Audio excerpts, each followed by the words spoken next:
Friends, आज हम लोग जाने वाले मरीन ड्राइव CST में। वहाँ अपन जाके खाऊगली एक्सप्लोर करने वाले हैं। ये ब्लॉग किसी पर्टिकुलर फूड के बारे में या डिश के बारे में नहीं है। तो वहाँ CST में आपको पता ही होगा कि खाऊगली है, उसको पूरा हम एक्सप्लोर करेंगे।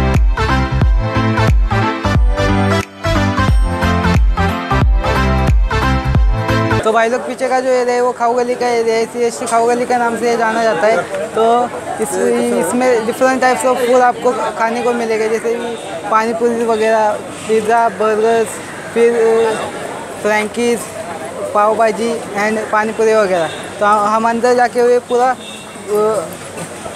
जाके पूरी खाऊगली एक्सप्लोर करते हैं।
तो दोस्तों, हम आज खाऊगली में पाव भाजी खाने वाले हैं। और ये पाव भाजी लेनिन पाव भाजी शॉप है, वहाँ से लिए।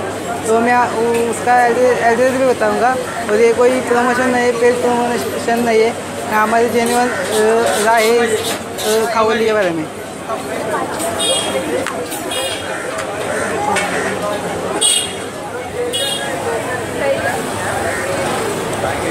मस्त है, आप भी आके टेस्ट